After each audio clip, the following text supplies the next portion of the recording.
एक रोज जेल में एक नौजवान कैदी हरीश, जिसकी उम्र तकरीबन 24 साल थी, महिला अफसर पूजा सिंह के सामने पेश किया गया। पूजा बहुत मुतमईन और बहादुर अफसर मानी जाती थी। वह नरमी से बोली, हरीश, तुम्हारे केस का फैसला हो चुका है। अब तुम्हारे पास बस 2 महीने का वक्त बाकी है। जेल इंतजाम चाहता है कि अगर तुम्हारी कोई आखिरी ख्वाहिश हो तो उसे पूरा करने की कोशिश की जाए। खुलकर बताओ तुम क्या चाहते हो। हरीश ने यह बात सुनी तो उसके चेहरे पर ना मायूसी दिखी ना घबराहट, बल्कि हल्की सी मुस्कान आ गई। पूजा ने उसकी तरफ देखते हुए फिर पूछा, अगर तुम्हारी कोई इच्छा है तो साफ साफ बताओ, ताकि हम उस पर गौर कर सकें। हरीश कुछ पल खामोश रहा, फिर धीरे से बोला, मैडम, मेरी एक ख्वाहिश है, लेकिन शायद आपको अजीब लगे। पूजा ने सख्त लेकिन नर्म लहजे में कहा, जो कहना है बेझिझक कहो, लेकिन याद रखना कि कोई भी ऐसी बात काबिले कबूल नहीं होगी जो हदूद से बाहर हो या किसी के लिए नाजेबा हो। हरीश ने सिर झुकाकर जवाब दिया, मैडम, मैं आपकी इज्जत करता हूँ, बस इतना चाहता हूँ कि आखिरी दिनों में आप मुझसे एक मुलाकात ज़्यादा कर दें, ताकि मुझे लगे कि दुनिया में अभी भी कोई है जो मेरी बात सुनता है। पूजा ने कुछ सोचा, फिर ठंडे माहौल में नर्म अंदाज से कहा, अगर तुम्हारी ख्वाहिश सिर्फ इंसानी हमदर्दी की हद तक है तो मैं कोशिश करूंगी कि हफ्ते में एक बार तुमसे मुलाकात कर सकूं, लेकिन इससे ज़्यादा कुछ मुमकिन नहीं। नियम सबके लिए बराबर होते हैं।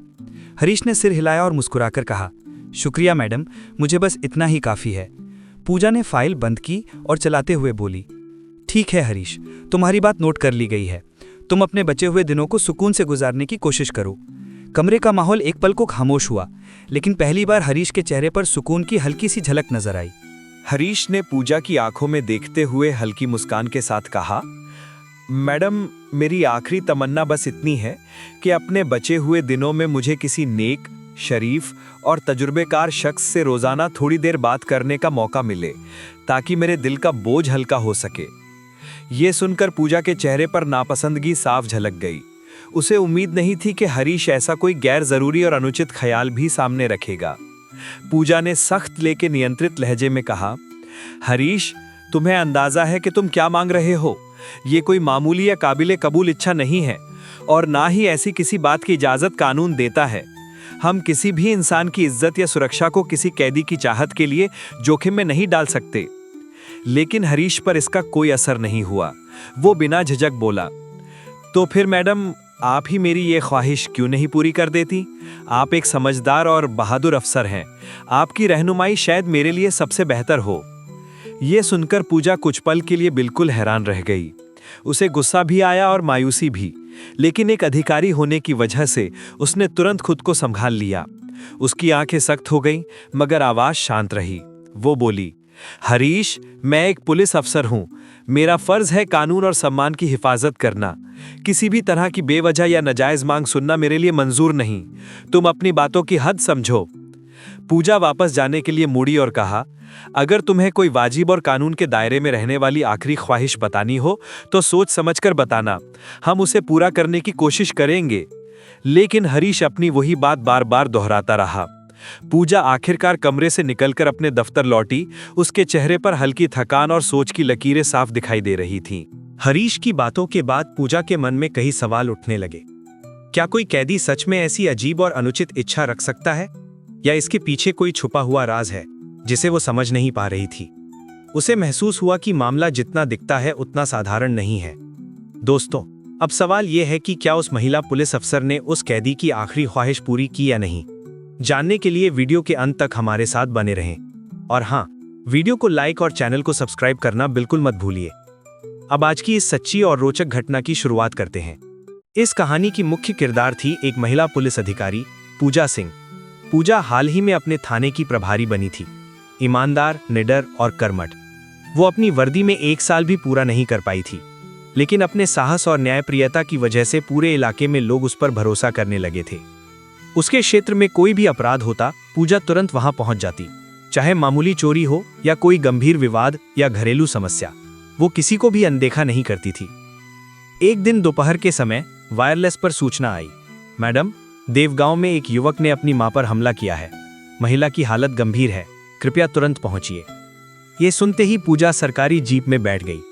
2 सिपाहियों के साथ बिना वक्त गमाए वो तुरंत देवगांव के लिए रवाना हो गई। देवगांव की तंग गलियों से होकर जब जीप आगे बढ़ी तो पूजा के दिमाग में सवाल लगातार घूम रहे थे। वो तैयार थी हर स्थिति का सामना करने के लिए।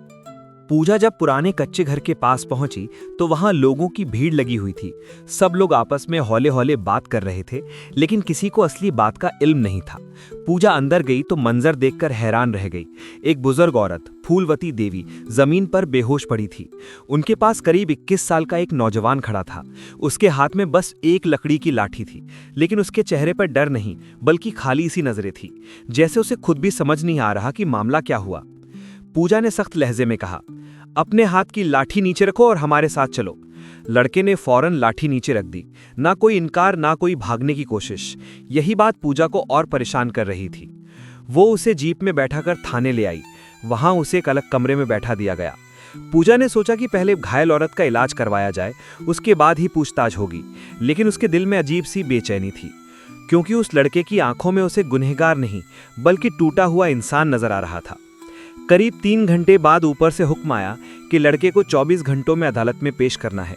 मामला संगीन बताया गया, अपनी ही मां पर हमला करने का शक। पूजा उसे लेकर अदालत पहुंची। जज और वकील सवाल करने लगे, तुम्हारा नाम? लड़का हौले से बोला, हरीश।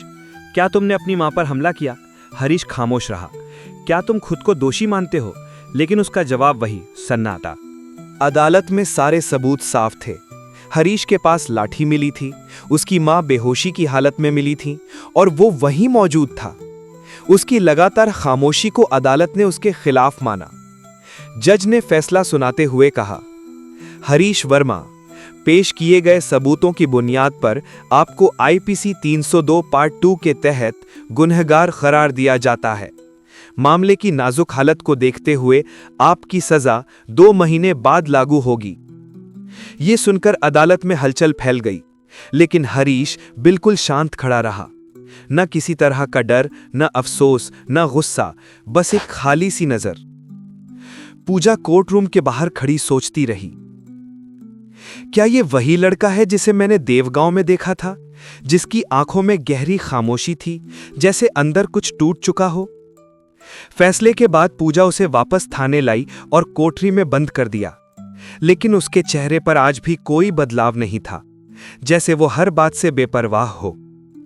रात को जब थाने में सन्नाटा फैल गया, पूजा अकेले उसकी कोठरी के पास आई। उसके दिल में सवाल उठ रहा था कि इस लड़के से एक बार खुलकर बात की जाए। आखिर असल बात है क्या?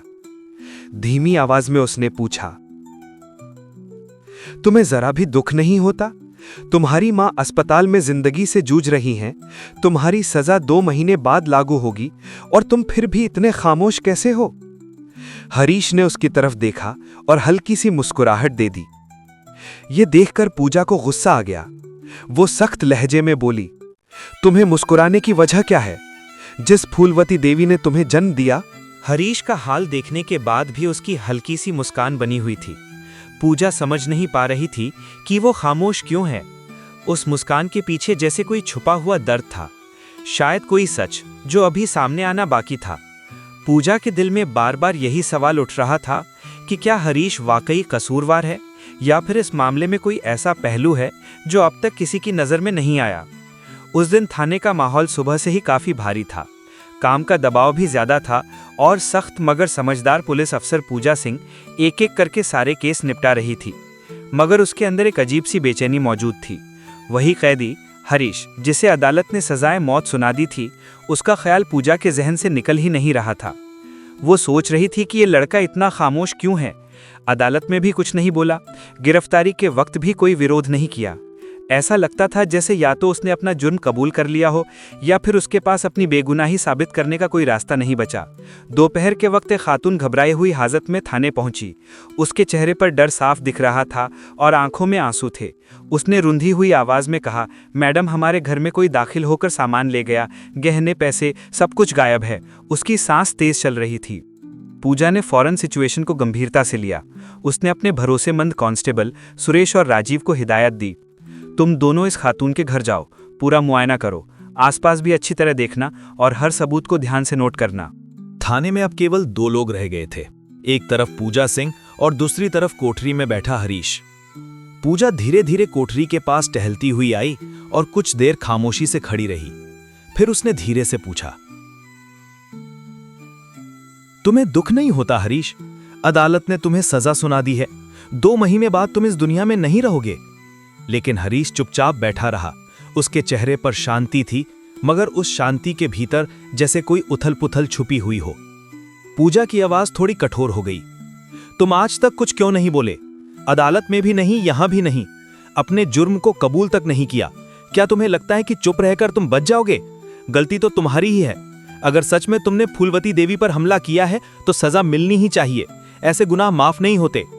हरीश सिर झुकाए सब सुनता रहा। फिर अचानक उसके चेहरे पर हल्की सी मुस्कान उभर आई। पूजा चौंक उठी। तुम्हें हंसी आ रही है? उसका स्वर अब गुस्से में बदल चुका था। क्या तुम्हें यह एहसास नहीं कि तुम्हारी मां फूलवती देवी अस्पताल में जीवन और मौत के बीच झूल रही हैं? तुम्हारे अंदर कोई भावना बाकी नहीं बची? लेकिन हरीश फिर भी खामोश रहा। उसकी आंखों में न डर था न गुस्सा, सिर्फ एक अजीब सी शांत गंभीरता। थाने में एक ठंडी और गहरी खामोशी छा गई। पूजा का मन भारी हो गया। उसे लगा ये लड़का या तो अंदर से पूरी तरह टूट चुका है या फिर ये उसकी कोई ढाल है जिसके पीछे वो कुछ छुपा रहा है। इसी दौरान उसके वायरलेस पर राजीव की आवाज आई, मैडम, हम महिला के घर पहुंच गए हैं। जांच में पता चला कि चोरी किसी बाहरी व्यक्ति ने नहीं की, बल्कि महिला के अपने बेटे ने की। पड़ोसियों ने भी यही कहा और उसने खुद भी ये स्वीकार कर लिया है। पूजा कुछ क्षण चुप रही, फिर गंभीर आवाज में बोली, ठीक है, केस वहीं खत्म करो। महिला से कहो कि अपने बेटे को समझाएं और आगे से झूठी शिकायत ना करें। फोन कटते ही पूजा के चेहरे पर निराशा छा गई। वो अपने कमरे की ओर बढ़ रही थी कि मोबाइल फिर बजा। इस बार वरिष्ठ अधिकारी का कॉल था। मैडम, कृपया कैदी हरीश से उसकी आखिरी ख्वाहिश पूछकर रिपोर्ट करें। जेल प्रशासन फांसी से पहले इस पर विचार करेगा। पूजा ने जवाब दिया, जी सर। कॉल खत्म होते ही उसकी नज़र फिर उसी कोठरी पर गई जहां हरीश पहले की तरह शांत बैठा था। शाम ढल रही थी। थाने में सन्नाटा था और बाहर आसमान अंधेरा हो चुका था। बाकी पुलिसकर्मी आराम कर रहे थे, लेकिन पूजा सिंह, ईमानदार और संवेदनशील अधिकारी, अब भी उसी कैदी के बारे में सोच रही थी जिसकी मौत तय हो चुकी थी। अदालत का फैसला आ चुका था, अब बस उसकी आखिरी ख्वाहिश जाननी थी। कुछ देर सोचने के बाद पूजा ने 2 कप चाय बनवाई और सीधे कोठरी की तरफ बढ़ गई। हरीश वैसा ही शांत बैठा था, दुनिया की किसी चीज से बेपरवाह। पूजा ने चाय का 1 कप हरीश की ओर बढ़ाया और कहा, लो चाय पियो। मुझे ऊपर से आदेश मिला है कि तुम्हारी जो भी आखिरी ख्वाहिश हो बताओ। कानून की हद में जो भी संभव होगा उसे पूरा किया जाएगा। तुम्हारे पास बस 2 महीने हैं। हरीश ने चाय का कप थाम लिया। उसके चेहरे पर हल्की मुस्कान थी। वो पूजा की आंखों में देखते हुए बोला, मेरी आखिरी ख्वाहिश बस इतनी है कि मैं अपने बाकी समय में शांति और समझदारी से रहना चाहता हूँ और अपने अंदर की भावनाओं को समझने का मौका पाना चाहता हूँ। पूजा की आंखों में हल्की आश्चर्य की झलक थी। उसने गंभीर स्वर में कहा, हरीश, आखिरी वक्त में भी हमारी जिम्मेदारी और कानून की हदें होती हैं। तुम्हारी ख्वाहिश इंसानियत और सुरक्षा की हदों के भीतर होनी चाहिए। हरीश शांत रहा और मुस्कुराया। उसने सिर झुकाए बिना कहा, मैंने अपनी ख्वाहिश ईमानदारी से बता दी है। इसे मानना या ना मानना अब आपकी जिम्मेदारी है। पूजा ने गहरी सांस ली। उसने अपने आप पर काबू रखते हुए कहा, हरीश, कोई भी अधिकारी या समाज ऐसी ख्वाहिश पूरी नहीं कर सकता। हमारी जिम्मेदारी है कि तुम्हें इंसानियत और कानून के दायरे में रखा जाए। हरीश ने फिर अपने पुराने लहजे में कहा, क्यों नहीं कर सकती? आप भी इंसान हैं, पुलिस अधिकारी हैं। अगर कोई समझ सके तो आप ही क्यों नहीं मेरी बात समझती? पूजा की आंखों में झटका सा लगा। उसके मन में उथल पुथल मच गई। उसने गहरी सांस ली और खुद को संभाला। उसने शांत होकर कहा, हरीश, किसी भी स्थिति में कोई महिला किसी अपराधी के साथ अपने आप को जोड़ नहीं सकती। कानून और इंसानियत इसकी इजाजत नहीं देती। शाम के समय पूजा ने फैसला किया कि वो थाने की कठोर ड्यूटी की सीमाओं से हटकर हरीश की स्थिति को समझने की कोशिश करेंगी। उसने वर्दी उतार दी और हल्की लाल साड़ी पहन ली ताकि बातचीत गंभीर और पेशेवर लगे। कोठरी के बाहर पहुंचते ही पूजा ने देखा कि हरीश की आंखों में एक अजीब सी चमक थी। वो थोड़ा चौंका, लेकिन मुस्कुराते हुए बोला, मुझे पता था आप आएंगी। जब आपने मेरी आखिरी ख्वाहिश पूछी थी तभी मैंने समझ लिया था कि आप बाकी अफसरों जैसी नहीं हैं। आपने मेरी बात समझी? पूजा ने उसे शांत भाव से देखा और धीमी आवाज में बोली, मैं इसलिए नहीं आई कि आपकी ख्वाहिश सही थी, मैं इसलिए आई हूं क्योंकि हर इंसान को समझने का हक हमें भी है, और मुझे ये समझना है कि तुम सच में क्या महसूस कर रहे हो। इंसान की आखिरी ख्वाहिश समझना हमारा काम है, लेकिन मैं ये भी जानना चाहती हूँ कि इस ख्वाहिश के पीछे तुम्हारे असली जज्बात क्या हैं। अब माहौल थोड़ा गंभीर हो गया था। दोनों एक दूसरे के करीब आए। एक हल्की भावनात्मक लहर महसूस हो रही थी। पूजा ने धीरे से हरीश का हाथ थाम लिया। हरीश ने हल्की मुस्कान दी, फिर चुप हो गया। उसकी आंखों में थोड़ी नमी थी। हरीश ने धीरे से कहा, अगर हर कैदी अपनी ख्वाहिश रखे तो क्या आप सबकी पूरी करेंगी? पूजा ने गहरी सांस ली और बोली, नहीं, और शायद तुम्हारी ख्वाहिश भी सही नहीं थी, लेकिन मैं जानना चाहती हूं कि तुम्हारे दिल में क्या है। चुप्पियां कभी कभी झूठ से भी खतरनाक होती हैं। अब माहौल गंभीर हो गया। पूजा ने सीधे सवाल किया, हरीश, उस दिन तुम्हारी मां फूलवती देवी के साथ वास्तव में क्या हुआ? क्या वही सच है जो लोग कहते हैं? हरीश की आंखें भर आई। उसकी आवाज थमी और कांपने लगी। मैं अपनी मां फूलवती देवी से बहुत प्यार करता था। वो मेरे लिए सब कुछ थीं। उस दिन हम देवगांव के खेत से घर लौट रहे थे। अचानक कुछ लोग आए। शराब के नशे में वे मेरी मां के साथ गलत व्यवहार करने लगे। मैंने उन्हें समझाया, हाथ जोड़कर रोका, लेकिन जब उन्होंने मेरी मां को नुकसान पहुंचाने की कोशिश की, मैं डर गया। पास रखी लाठी उठाई। मेरा इरादा सिर्फ उन्हें डराने का था, किसी को चोट पहुंचाने का नहीं। उस दिन हरीश ने पूरी कहानी बताया। उसने कहा, 2 आदमी आए थे। उन्होंने मेरी मां को धक्का दिया और मैं केवल पास रखी लाठी उठाकर डराने की कोशिश कर रहा था। एक आदमी मुझसे भिड़ गया और वो गिर पड़ा। मेरी मां बेहोश हो गई और लोग मुझे ही दोषी समझ बैठे। मैं कुछ नहीं कर पाया। उस वक्त मुझे डर था और शर्म भी। कौन मेरे सच पर भरोसा करेगा? पूजा ने उसकी हर बात ध्यान से सुनी। उसका दिल भीतर तक हिल गया। वो सोच रही थी, अदालत में ये सच क्यों नहीं बताया गया? हरीश ने सिर झुकाया। डर और शर्म उसके चेहरे पर साफ दिख रही थी। पूजा ने तय किया कि इस केस की दूसरी जांच होनी चाहिए। अगली सुबह वो हरीश को कोर्ट लेकर गई। इस बार हरीश ने शुरू से अंत तक सच्चाई दोहराई। अस्पताल की मेडिकल रिपोर्ट भी यही साबित कर रही थी कि फूलवती देवी को चोटें सीधे वार से नहीं लगी थीं, बल्कि धक्का मुक्की और संघर्ष की वजह से थीं। कोर्ट ने मामले की नई जांच का आदेश दिया। कुछ हफ्तों बाद असली अपराधी पकड़े गए। देवगांव के 2 लोग, जिन्हें सीसीटीवी और ग्रामीण गवाहों ने इंगित किया था, गिरफ्तार हुए और जुर्म कबूल किया। हरीश निर्दोष साबित हुआ और उसकी फांसी की सजा रद्द हो गई। वो आज़ाद हो गया। कुछ महीनों बाद हरीश ने नई जिंदगी शुरू की। पूजा अब सिर्फ एक पुलिस अधिकारी नहीं थी, बल्कि उसकी मार्गदर्शक, संरक्षक और अंत में जीवन साथी बन गई। दोनों ने विवाह कर लिया। पूजा हरीश से 3 साल बड़ी थी, लेकिन उम्र ने उनके रिश्ते में कोई दूरी नहीं डाली। उन्हें जोड़े रखा विश्वास, समझ और संघर्ष की साझा आग।